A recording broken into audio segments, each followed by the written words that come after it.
After 35 years, McBride and the Ride is still one of the most beloved country music groups. Their first three albums, Burning Up the Road, the gold certified Sacred Ground, and Hurry Sundown, released in 91, 92, and 93, are still full of timeless country music. These albums also produced several hits on the Billboard country charts, including the top 5 hits of Sacred Ground, Going Out of My Mind, Just One Night, and Love on the Loose, Heart on the Run. Now, Terry McBride has had a successful career writing major hits for Brooks Dunn, Reba McEntire, and Cody Johnson, and others, and he toured with Brooks and Dunn through most of their biggest years playing bass and writing songs. And Ray Herndon has been Lyle Lovett's lead guitarist since 1985 and has had songs cut by Kenny Chesney, Lee Greenwood, Linda Davis, and others. And in 1987, Billy Thomas immediately started working with Vince Gill, along with many other country stars like Emmylou Harris and Patty Loveless, Steve Wariner, and Earl Scruggs. But he's been Vince's drummer on the road and in the studio ever since, adding background vocals to his many hits. But I'm very excited, and I'm trying to keep from going out of my mind. So, ladies and gentlemen, let's welcome the smoothest harmonies in country and celebrating their 35th anniversary, the one and the only McBride and the Ride to the show. Welcome, gentlemen. Oh, thank you. That's a wonderful introduction. Let's see if we can live up to it now. Thank you. You're very welcome. No, your music definitely has lived up to it, and it's been quite a journey over the last 35 years. I mean, getting back together, it seems like you haven't missed a beat. Yeah, I mean, some things are still the same, and we've changed a little bit. 3 decades later, that's going to happen, but we still enjoy what we're doing, so that really hasn't changed. Especially when we get together to play and sing, we're still having a lot of fun, and without that, we definitely would not be here at the moment. So yeah, we're still having fun. Well, I had to take a little trip back into your history, and I forgot all about that. It's actually the 30th anniversary of the soundtrack of the hit movie 8 Seconds, which you not only appeared on, but you appeared in the movie, correct? Yeah, yes. And we tell people we were in the movie 8 seconds for about 6 seconds. Maybe. But it was a thrill, really. It was so much fun. We had the lead-off single from that soundtrack, and John Anderson recorded one of our songs, Burnin Up the Road, for that soundtrack. So we were, heavily involved with it and trying to write for it. And then we had the opportunity to be in that movie, so we really fought for that. Our management was trying to keep us on the road, which we were doing plenty of that anyway. But we cut out and carved out a couple days where we could go down to San Antonio and film our little portion of the movie. But it was a big thrill, a lot of fun. Pretended like we were movie stars for the afternoon. We left them wanting more acting career. Yeah, now they're wanting 7 seconds of you, right? Right. Give them too much. Very demanding. The movie work is very demanding. Yeah. Very much so. Well, even being on the soundtrack and appearing in the movie, even if it was for a few seconds, did it do anything to help improve the exposure of McBride and Ride back in the day?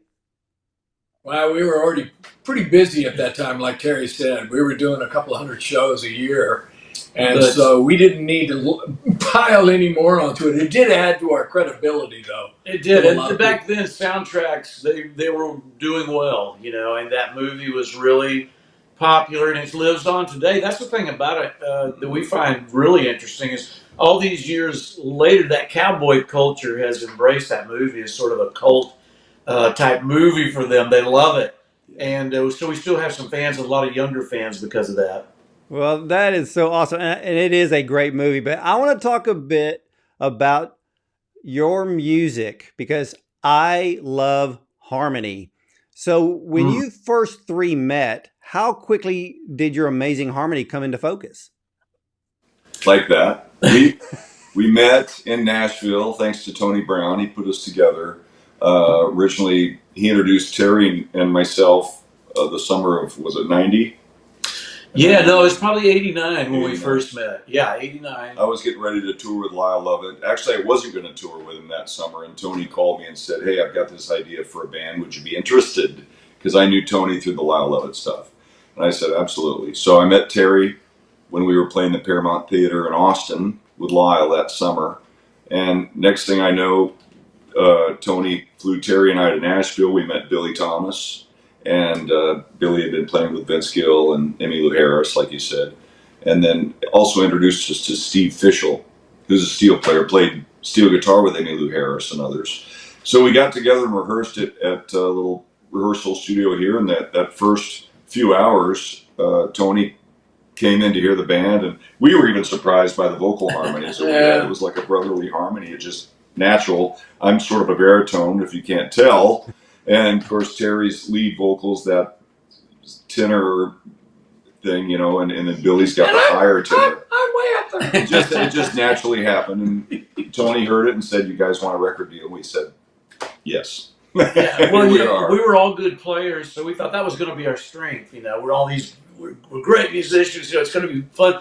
But like Ray said, the bonus that we were not expecting was the harmony blend. You know, I had these songs I'd been writing down in Texas, and fortunately, most of them had this harmony parts that needed to be, you know, sung by whoever, whatever. Then when we got together, we realized, wow. And that became really our calling card moving forward. It was the harmonies that radio and everybody loved. And so we continued to try to write songs with that in mind. Of course, we grew up, you know, in that era where we loved these harmony bands. We're bringing them back. Yeah. We're bringing the harmonies back. Yeah, well, for some people, it's never gone away because they just love that sort of thing. And we did too. Like the Eagles or whoever, you know. Well, I agree with Ray because I want to see true harmony really come back. Now, I know that in right now in modern day country, we have Little Big Town, and there's probably a few others.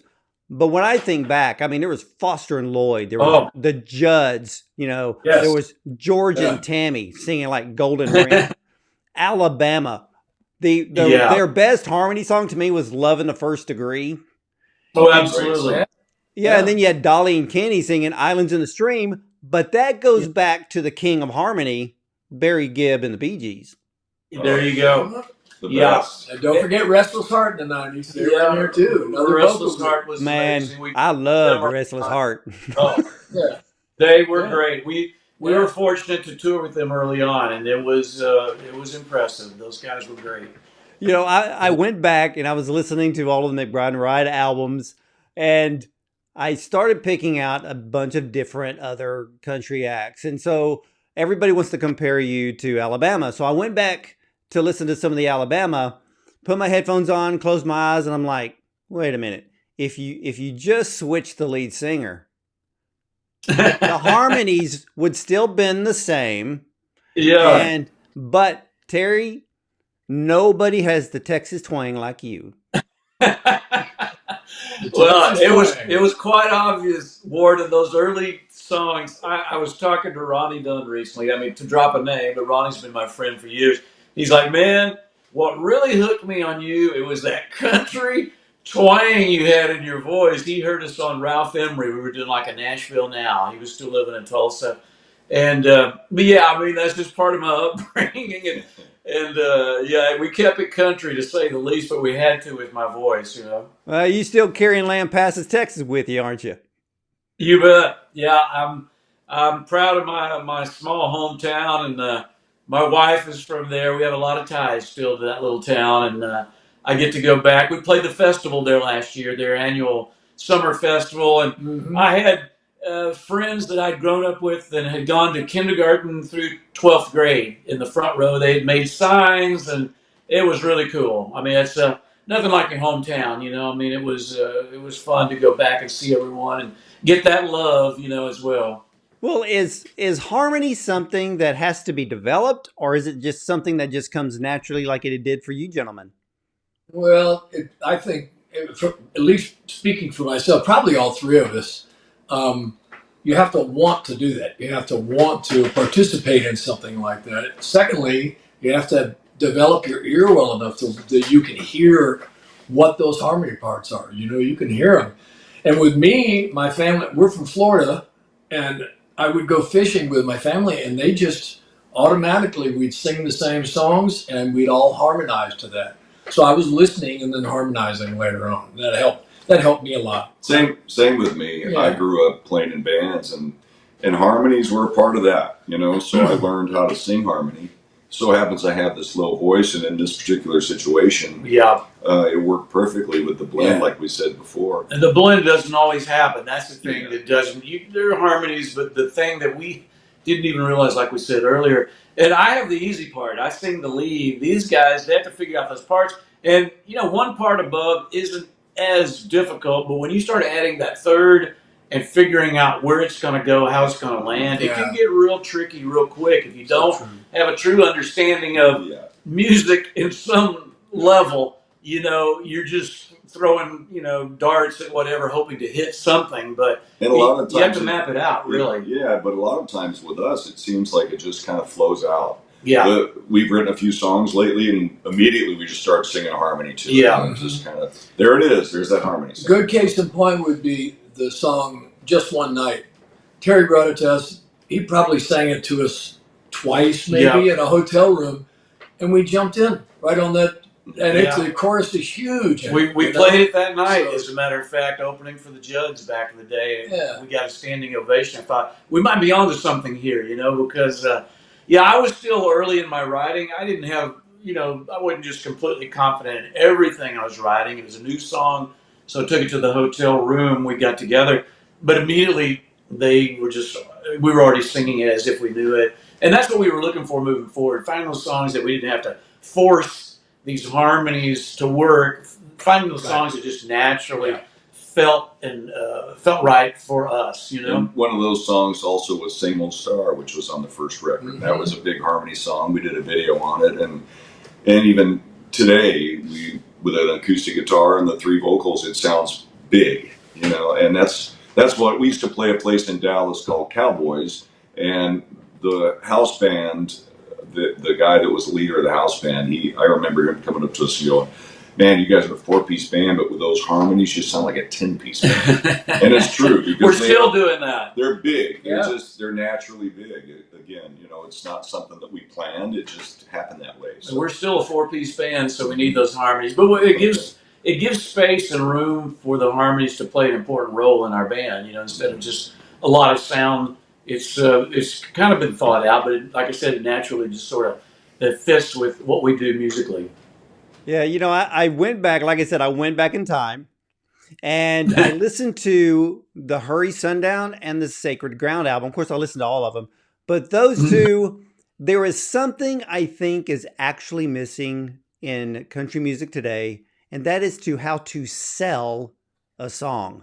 You guys know how to sell a song because all of us fans, we believe what you're singing.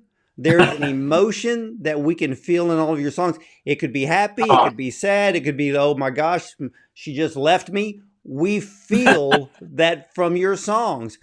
And the two that I picked out, because I love songs that not necessarily become hits, because, I mean, that song, Tell Me Again. Oh, there you go. Sweetwater. Yeah. I mean, look, I love the choir in the background, and I know that sounds like a Hammond B3 back there. So, and that's just pure emotion.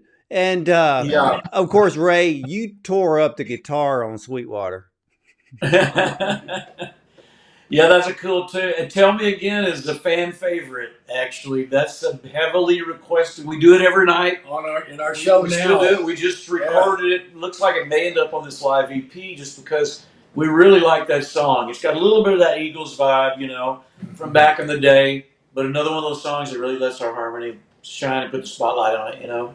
Yeah, and it's also very traditional country too, which you know you don't hear a lot of anymore, unfortunately. But we're bringing that back along with the harmonies. Yeah, you are, and you know, I was surprised that "Tell Me Again" was never released as a hit. Yeah, and I'm like, sometimes I think record executives don't listen. Yeah, well, our record producer Tony, he was always, even if I talked to him, and I still do, I see him and talk to him. He will bring that song up. He goes, "Man, that song should have been a hit for you guys." You know, well, yeah, you're right. I wish it had, because like I said, we get a lot of requests for that song still to this day for an album cut. I mean, it was a good track.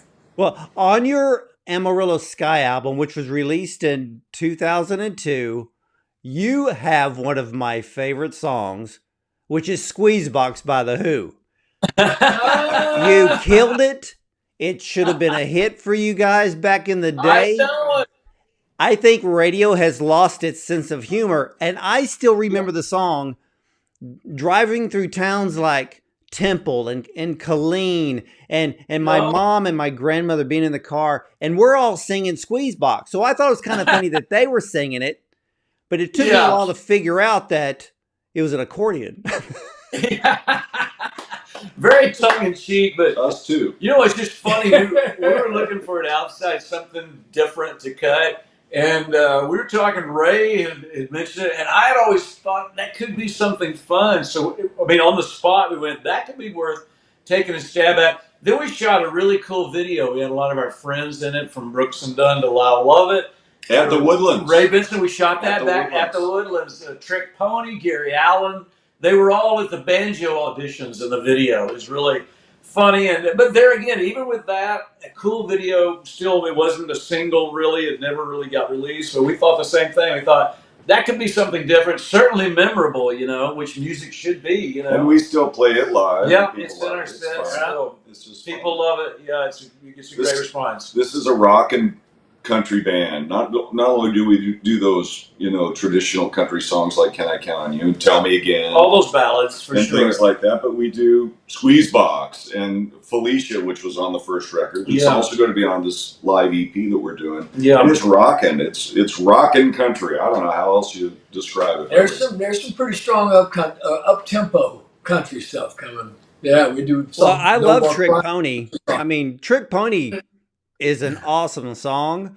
And with this new EP that you guys are working on, are you putting in like brand new songs? Because I know that a lot of the recording artists from the 80s and 90s, they're going out, they're singing all the fan favorites, but I still believe in kind of pushing the envelope and continue to put out brand new songs because there's still new audiences out there to reach.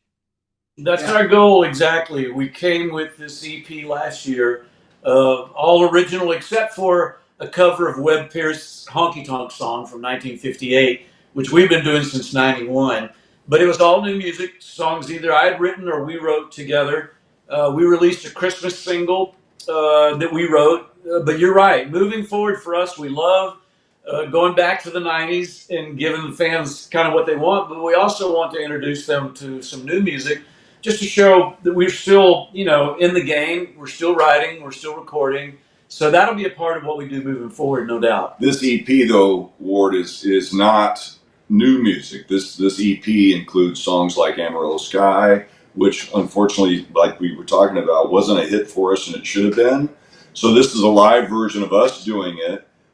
Jason Aldean made it a hit 3 or 4 years after we recorded our version in 2002, basically ripped off our version. From our version, they called us and told us, listen, we love which happens. Yeah, which is fine. We had a shot. It just didn't work. It didn't happen for us. But so we're going to bring it back on this live EP, and it sounds great, as well as No More Crying and Felicia, and maybe, like Terry said, Tell Me Again will be on there. Yeah. And so we're going to bring especially after talking to you now, we're going to add that on there. You've encouraged us even more. I think it may end up making the list. Give me a liner credit in there somewhere. We will. Inspired and encouraged by. Yeah, right. Well, where are you going to record the live EP? Well, we already, we cut it. Yeah, we cut it. My club out in Scottsdale, we did 2 shows out there. And little did we know that when we recorded the shows, they were going to come out sounding like they did. And we're like, well, let's do a live EP. That would be fun. And so that's what we're doing. Yeah, had a great crowd both nights. And we ended up being a lot of fun. So, for all those people who really haven't even heard us or haven't had a chance to catch us live, maybe it will encourage them to do so in the future, because that's the whole other side to us. People know us from the radio hits from back in the day, but there's a live energy that's happening that's Yes. not always captured in the studio, you know? And plus the fact that we all played on those records, we didn't hire a bunch of studio guys to come in and play the records. We played on the records and sang on the records. So when we get out there live, it's us playing and singing just like we did on those records. Sound doesn't change. So it's like the Eagles in a way in that respect. It's us and our steel guitar player. We've been fortunate to have some great steel players, and we had featured a few great players on our albums over the years, from Buddy Emmons to Bruce Boughton, who's now on the road with us. Bruce played with Garth Brooks and Ricky Skaggs early on. He's been on hundreds of hits, and we're really fortunate to have a guy of that caliber that wants to hit the road with us. But so far, it's been fun for all of us, and we enjoy having him with us It's as well. either that or he really needs the money. We're not sure. Well, yeah. I think 35 years later, I'm sure that the amount of mailbox money is what Randy Foster would call it. Has changed because of streaming. Yeah. Yeah, most definitely. Yeah. It's nice. Whole other thing. It's nice to be able to have this as an option, just to get out. And I mean, honestly, we all have some great side projects that we do that kind of pay the bills. This one is something that we do for fun. Most of our money goes back into the company because we just enjoy doing it. But we're playing some good shows. With that being said, nice venues, some good theaters. We've got some great dates coming up in Texas that we're really excited about. We spend a lot of time in Texas. Got a good fan base there. We always did. So it's a great excuse for me to go home. I love that. But some great crowds out there too. That's always fun. Well, after once you release the live EP, are you going to be working on a brand new studio album? That would be the next phase for sure. I guess so, yeah. We recently wrote a really cool song, and we're just going to have to keep chipping away like that. Go back to the vault and find a couple older things a couple nuggets that maybe we missed and didn't get a chance to record back in the day, and then continue writing together as well to see what we can come up with for the future. But that would be the next step. We'll get this live EP, and then we'll come with some brand new original music. And to get to go out on the road now and play a few new songs, like off this latest EP, and then again bringing these older songs back to life with this live record, and getting, like Terry said, people that have never really heard us live, they're going to hear this and go, "Wow, these guys don't sound like old guys." And they are. No, Yeah, we don't feel like old guys, and we're not old guys. but it's all about. We've been around a while. It's about No doubt about streaming that. now, like you mentioned. It's different, and we're not trying to get on radio, but we are finding those fans and those playlists that work for our music. And fortunately, there again, a lot of it are some cool playlists in Texas. Our music just seems to fit. I really like that. We had a single that did do well on the indie charts called Marlboros and Avon. It's kind of a throwback, looking back in the 70s when I was in high school, and a really cool song that I could just kind of relate to, and unfortunately a lot of other people did too. A song called "Along Comes a Girl." I have a house full of girls, and Great song, great sounding record. we were proud of that EP. Like we said, all new material, and it was a lot of fun to after 30 years of not recording. Aside from 2002, but yeah, it was good. Love being in the studio as well, because again, we're playing on it. We're kind of all producing it and directing where we think it needs to go, and that's fun. It keeps us out of trouble. We like that. And all of those different elements that we had in the 90s are there. When we step into the studio, it's the same thing. It's like putting on your own jacket or something. Aside from the mullets, we're still basically the same. That's right. I was about to say the music hasn't changed, but the hairline has, right? Yeah. Oh yeah. Woo, we were beyond. I'm not sure what we had. It was beyond a mullet. It was so big. I had a mane of. I don't know what was going on there. It was a lot of.